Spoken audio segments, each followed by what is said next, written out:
Hey, everybody.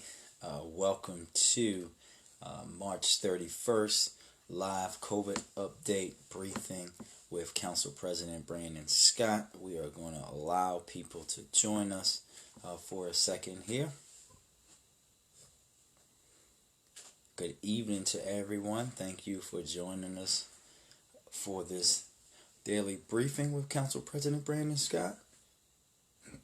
I'll give everyone a second to join us and then we will get started in a few seconds. I hope everyone had a great and productive day at home.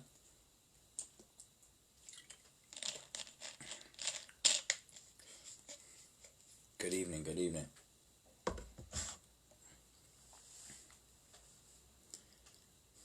We'll give some folks a little more time. We see that it's still sending notice out to everyone.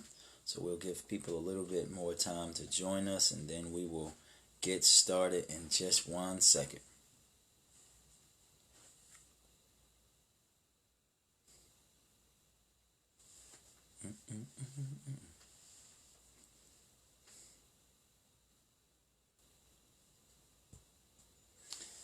All right, we'll get started in about 25 seconds. 25 seconds and we will get started.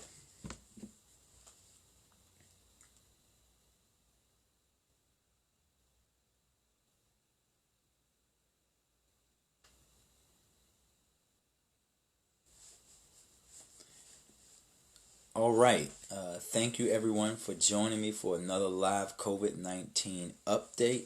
I want to take today to review in depth a few essential resources that are available to our community with an emphasis on resources that are dedicated to our senior community. So thank you all. What we're going to do, we're going to break down this live update by types of resources. So we'll start with our seniors, go to our children, small businesses and workers, go to healthcare. I will pause after each section and ask everyone to ask questions then. So we're going to get started that way. So after every section, we will have a period of questions for everyone. So please, when we get to those sections, make sure that you ask your question about the appropriate section. So we're going to get started.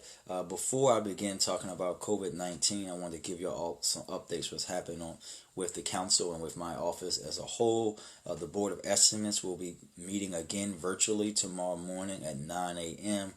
To tune in, you can call in at 1-408-418-9388. Again, that's 1-408-418-9388. Access code to listen is 711-183-482, 711-183-482, or you can stream it live on Charm TV, charmtvbaltimore.com, or on Channel 25 if you live in the city and have Comcast. So we'll be doing those digitally as well. My office also is, we've been making sure that we're working to take the necessary precautions to ensure the city government continues to operate through this COVID crisis, and my office has been teleworking for the last 2 weeks, but we've set up means for the virtual BOE, and we'll be doing the same thing moving forward, working to get the kinks out to move our city council meetings to be virtual for everyone to see as well. So we're going to get started with COVID-19. As of today, there are 1,660 confirmed cases of COVID-19 here in the state of Maryland. There are 187 in Baltimore City, and we had another death. We're now up to 3 deaths in the city of Baltimore from COVID-19. We are still behind some other counties in Maryland as far as total number. Montgomery County has 388. Prince George's has 341. Baltimore County has 227, and we have 187 cases in the city of Baltimore. So we're going to start breaking down the resources that are available to those impacted by COVID, which is all of us, and we're going to start with our seniors because we know they're one of our most vulnerable populations and one of the most susceptible to contracting this virus. So again, grocery hours for seniors and people with compromised immune systems at our local grocery store. So we're going to start there. Giant supermarket. Every store in operating areas will reserve 6 to 7 a.m. every day of the week for the vulnerable population to practice social distancing. I actually bumped into one of my neighbors this morning when I was walking my dog at like 6 a.m. and she said she was headed out to the grocery store down the street from us, which is Giant. ShopRite. Klein family ShopRite stores have waived the ShopRite from home fee, delivery fees for seniors 65 and older, and for healthcare workers. If you fall into those categories, make sure that you note that when you're placing your order with them. Safeway will have special hours for seniors to shop on Tuesdays and Thursdays, everybody, from 7 to 9 p.m. Whole Foods Grocery. Whole Foods will allow shoppers over 60 to come in to the store at 7 a.m., which is 1 hour before opening to the general public. Walmart will have special hours on Tuesdays from 6 to 7 a.m. And BJ's Whole Club, which we have one in the city in Canton, operates with an hour for seniors from 8 to 9 a.m. City-operated senior centers. Discretionary activities at these senior centers are temporarily discontinued for our older adults, including all the programming that we would do there. The city-operated seniors will remain staffed to assist older adults and continue to provide meals, supplies, and information and referral services to those who need it. Planned activities, of course, the mass gatherings, the trips, all of that is off the table for now. The health department is providing boxed lunches at our senior centers. If factors prevent people from being able to get to the meal site to pick it up, please call 410-396-2273, 410-396-2273 to talk about how you can have that delivered to you. And I also wanted to take a second to talk about price gouging. We put out some information today because we've been hearing from you guys on the live about price gouging. We've received the reports from neighborhoods across the city, including those who have food access issues to begin with. This is very serious, and we cannot allow this to happen, and we definitely can't allow it to happen amidst a global health pandemic where people are already fighting for resources and making sure that we're able to even have the access to food that they would have. So, anyone who believes a store is price gouging, this is what I need you to do. I need you to take a photograph of the product and the price. Mark down the details, the store name and the location, and contact the Attorney General's office at 410-528-8662. Again, that's 410-528-8662. Or you can send an email to them with that information, picture, location, date, and time at consumer@oag.state.md.us. Again, that's consumer@oag.state.md.us. I actually spoke with our wonderful Attorney General, Brian Frost, and he and his office is taking this extremely seriously. So please continue to report these things. I'm going to take a break here for questions around anything around the stuff that we've covered thus far, either the total numbers, the Board of Estimates, senior access, or price gouging. So if you have questions about that topic, please be sure to get those things in to us.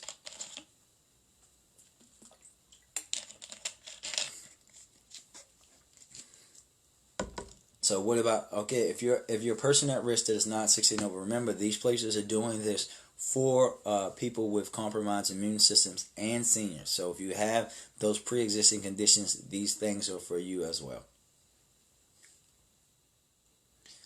So someone asked, how can we determine if it's price gouging or not? You know what your store normally charges you for something, right? I think we had a young lady yesterday who said, she bought a pound of ground beef and it was like $22 where it used to be, $11 or even less than that. If you feel as though something has risen up so tremendously recently, some things we know are going to go up. Like we know the eggs are probably going to go up some just because of the issues around that. But if you feel as though that these things are being pushed up way too far, right? We shouldn't be paying $25 for a thing of ground beef, right? Well, we shouldn't be doing that. So make sure that you report that information. There's another question in. I see a question about Future Care on Harford Road.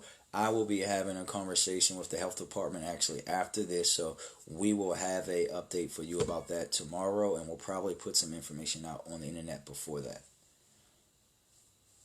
How can citizens volunteer the help effort to get seniors food if they can't travel? Again, this is where I think that we can do this, and we know our neighbors, we know our family members. We have to make sure that we're connecting with these people in our neighborhood, all of these great things. So if you have seniors in your neighborhood, make sure that you're talking to them saying, hey, do you want me to get your groceries and things like that. Make sure you're also sharing the information with them about the places that are allowing them to order their food online. Make sure that you're checking with them to make sure that they know about all the resources about meals that can be brought to them.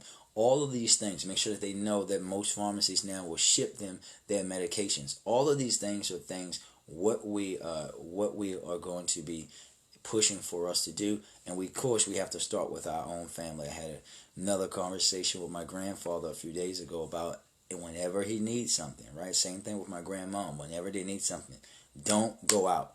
Call me, I'll go get it.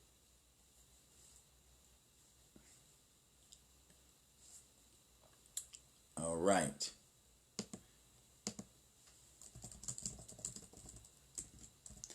Uh, let's see.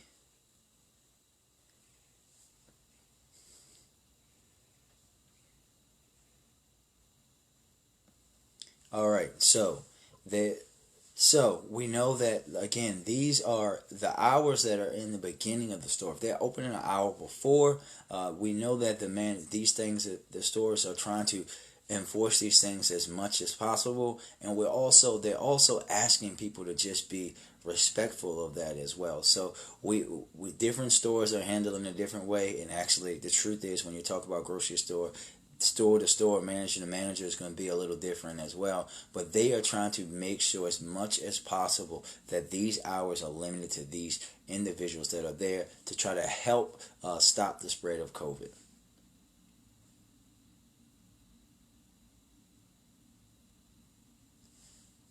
All right. So we are going to continue on for a second, and we'll take some more questions. We're going to now go on to uh, questions about services and things about our youth. So again, remember schools are closed in Baltimore City and across the state of Maryland. We have meal distribution sites at city school locations that are available, providing grab-and-go meals to children and families 18 and under. The meal sites will be available from 10 a.m. to 2 p.m., and children and adults can receive 4 meals a person. Here are the sites that you can get these from.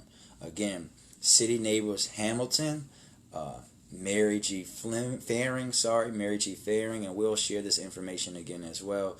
Holabird Elementary Middle, Lakeland Elementary, Pimlico Elementary, Gwynns Falls Elementary, Franklin Square Elementary, Sandtown Winchester Achievement Academy, Dorothy Height Elementary, Alexander Hamilton, Cherry Hill Elementary, Yorkwood Elementary, John Ruat Elementary, Matthew Henson, Arlington Elementary School, Beachfield Elementary Middle, Sinclair Lane, and Dunbar High School. All of those places are places where families can get their food from the school system during the week. All child care centers are closed. All child care programs are closed due to the state of emergency and the order put in by Governor Hogan. However, child care programs have been established by the state to serve designated essential personnel at no cost. The programs may be found by using the Locate Childcare resource, a telephone service that is available Monday through Friday between 7 and 7, and that number is 877 261 0060, 877-261-0060, and you can also find that information on our website, baltimorecitycouncil.com, and click COVID-19.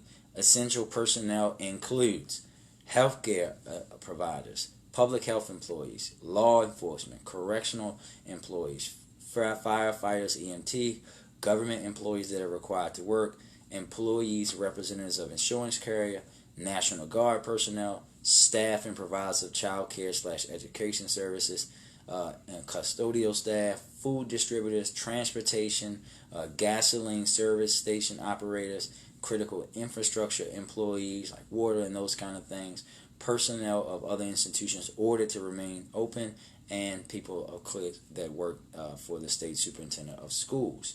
Also, reminder that on our COVID access map, bit.ly/BeMoreCovidMap, bit.ly/BeMoreCovidMap, you can actually find a map that has all of the food sites, including the ones that the city operates where you can get dinner and those things from. You can find all of the information about the senior stuff. All of that is on our website as well. I'm going to take a break here to take questions about this section.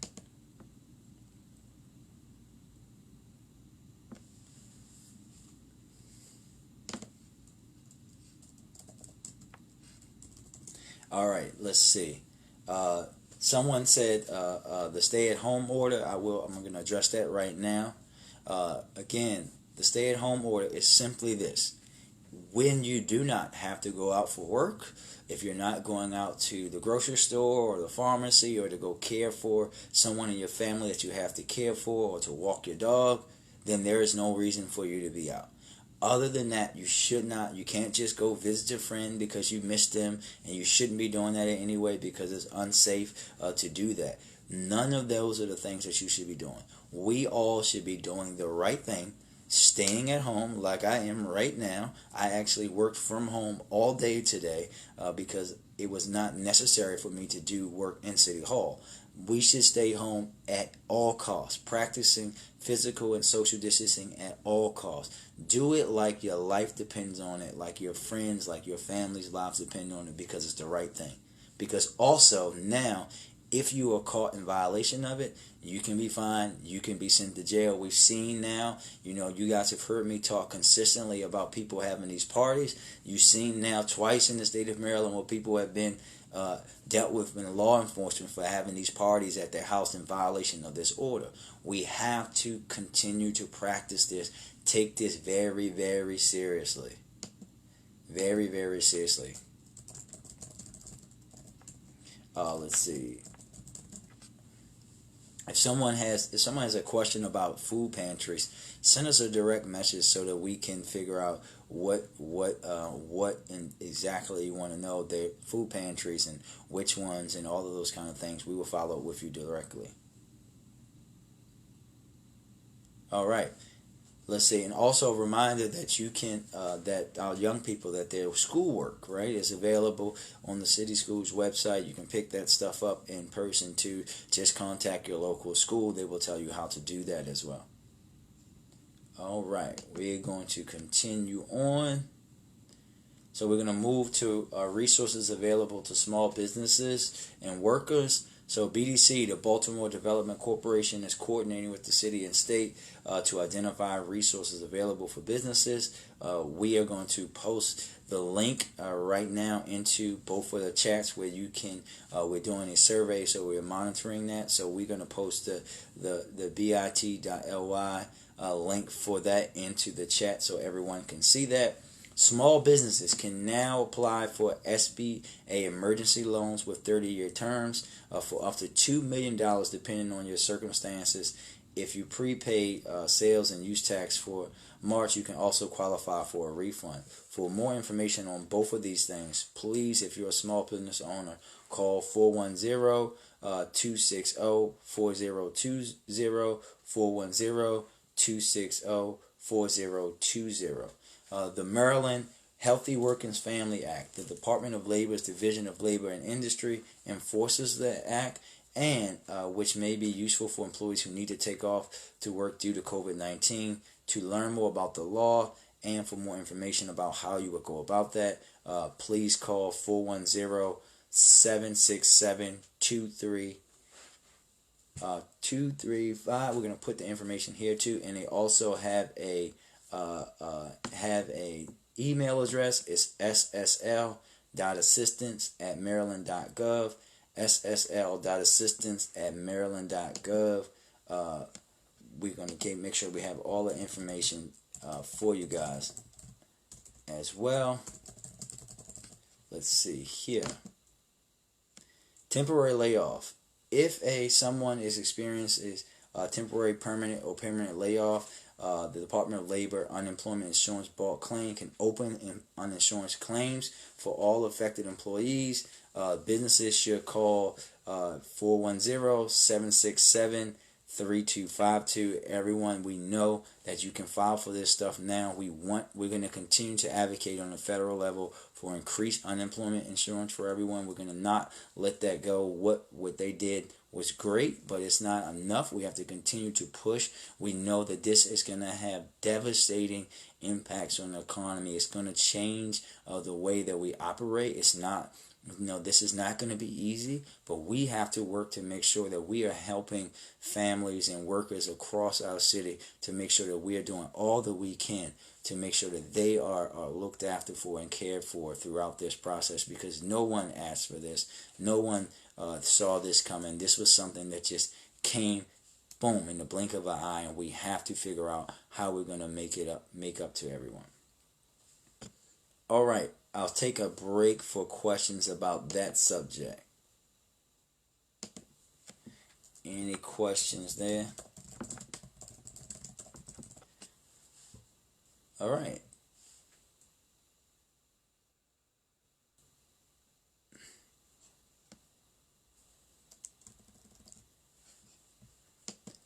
Let's see. Lastly, we're going to review some healthcare resources that are available to residents without coverage. Maryland Health Benefit Exchange. We have a new open enrollment period, what you can enroll into by April the 15th. You can visit marylandhealthconnection.gov. That's marylandhealthconnection.gov, and you can also find a list of health clinics that are available for the uninsured. We have a bunch of them in the city of Baltimore. We will just mention a few. On the east side, we have the Baltimore Medical System that has 2323 East Orleans. That's 410-558-4747. We have in Southeast 3700 Fleet Street, which is 410-558-4900. In Southwest Baltimore, St. Agnes, 900 South Caton, 443-703-3200. In Middle Baltimore, in Mount Vernon, Chase Braxton at 1111 North Charles Street. That's 410-837-2050. In Park Heights in Northwest Baltimore, it's Park West Medical System, 3319 West Belvedere, 410-542-7800. And we have Total Health Care at 1515 West North Avenue, and also Total Health Care at Mondawmin Mall, 2401 Liberty Heights Avenue. All right. Any questions about the health care issues that we just brought up?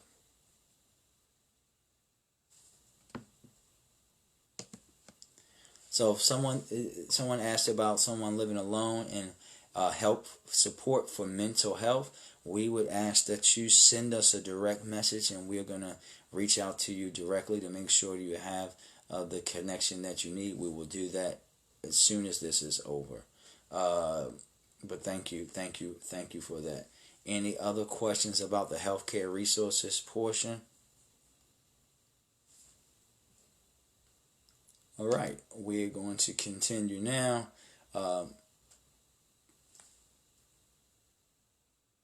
Great. I want to also now we're going to ask some general answers, some general questions that have come in.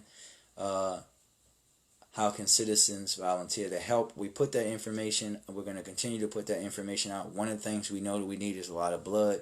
We're going to make sure that we continue to put that information out. Places are asking for people to help volunteer with masks, all of this kind of stuff. So we'll make sure that we put that out. Let's see.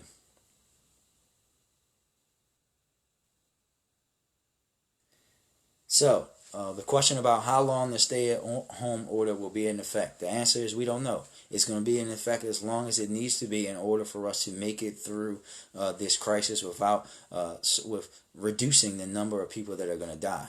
People, as you see, people in Maryland, people in Baltimore have died. More will die.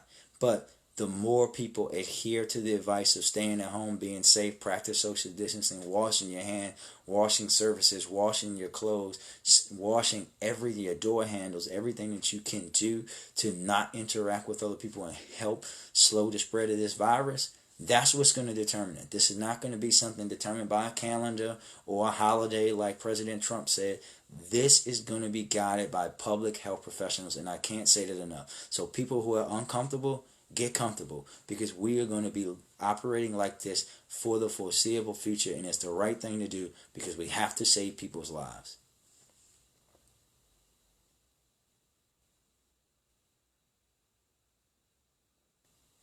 So yes, again, the liquor stores are still essential. We also know that the Maryland Food Bank needs volunteers as well. We'll put their website in the chat so everyone can see that. There are lots of opportunities for people to volunteer. Yes, again, food banks are set up. We were just talking about the Maryland Food Bank. We again know all of the food service facilities that are available. You can find all of that on bit.ly/be more COVID map.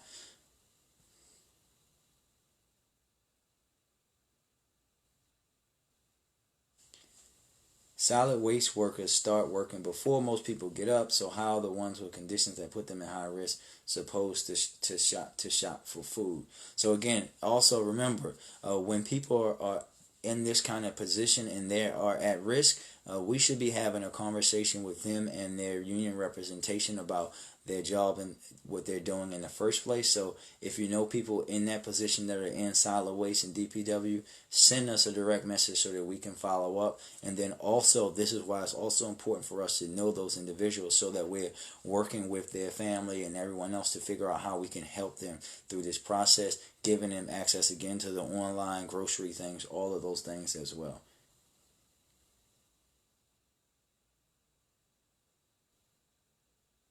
So the mayor issued something a few weeks ago that there's going to be a like a stipend or quote unquote hazard pay for city workers across the city. That information you can get from the labor commissioner's office, but people will be getting that. Our frontline employees will be getting that as well. That's a great question. Someone said, "How am I holding up?" I am fine.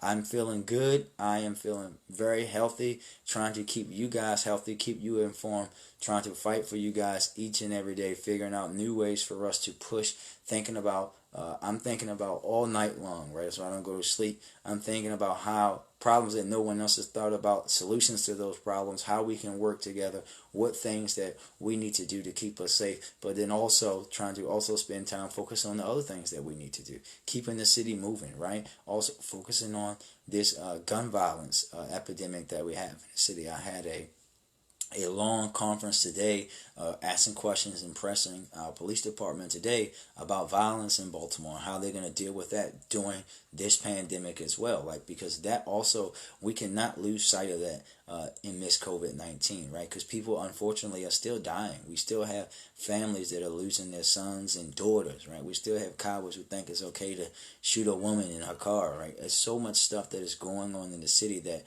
we all can't lose sight of amidst this COVID-19, because we know COVID is very important. We have to keep people alive from that, but we also have to remember that we have an epidemic of gun violence in Baltimore that we've had for at least the 35, will be 36 years that I've been alive as of next week, and we have to deal with that as well.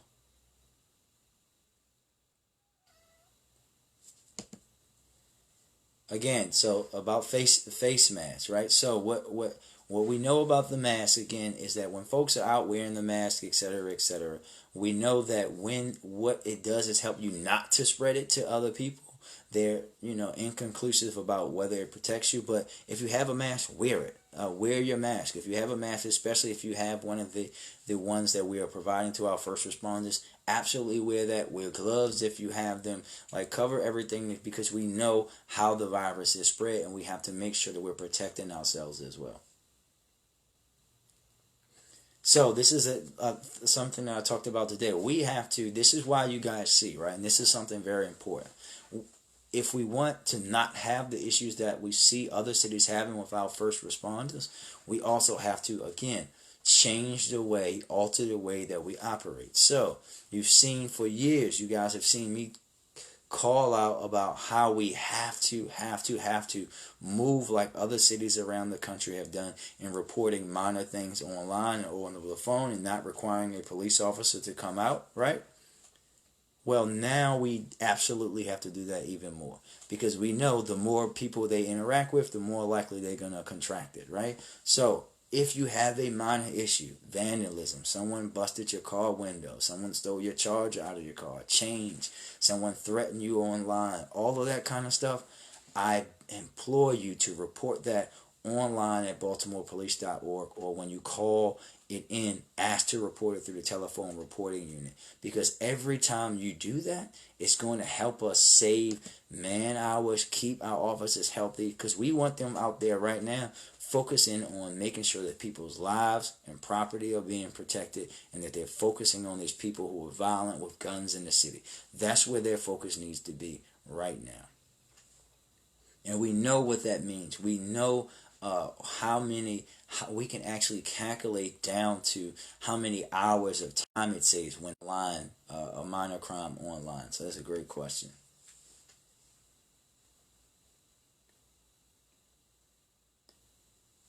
So it's a question about Section 8 inspections. To my knowledge, they are still doing that kind of stuff. That's essential stuff. But right now, we will definitely follow up. If you send us a direct message, we'll get you a direct answer on that. The question about will we be out of quarantine by summertime, we don't know.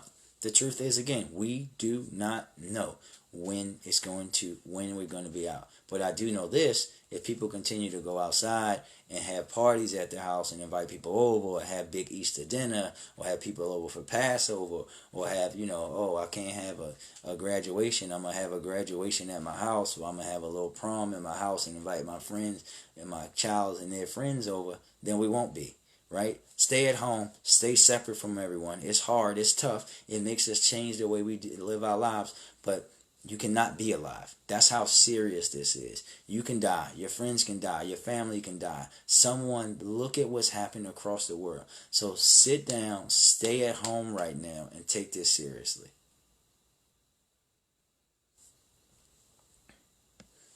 So again, essential things can be done, right? You can go outside and exercise and things like that. If you're outside in your yard, just walking around, walking your dog, taking a break, getting a mental health break, might want to plant something, that's fine.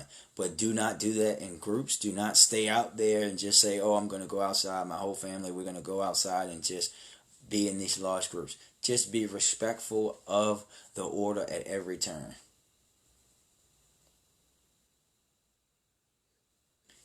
If you questions about unemployment, we put the information out. We'll put it in here again.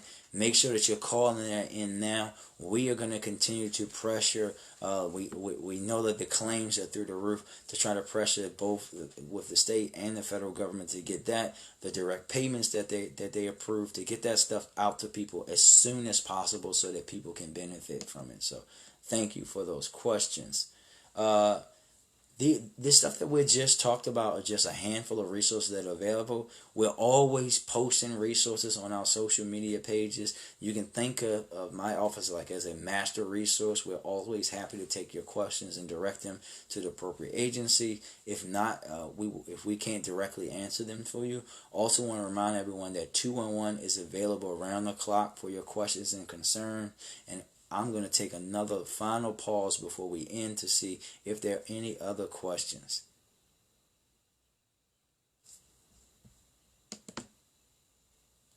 Yes, I did figure out what you asked me yesterday. I will call you as soon as I'm done with this.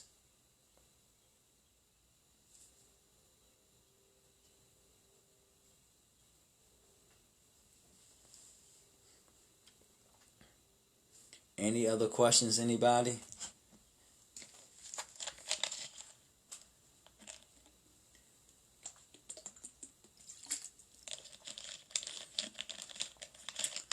Yes, so the person, things for kids with special needs, right? So yes, I mean, you should send us a direct message so that we can connect you to some folks that have that kind of information. So we will send that over to you. I know of at least one organization and things, and then also there's also some stuff on the internet you can find to try to help with those children who have special needs and can't get what they're normally getting from their school provider.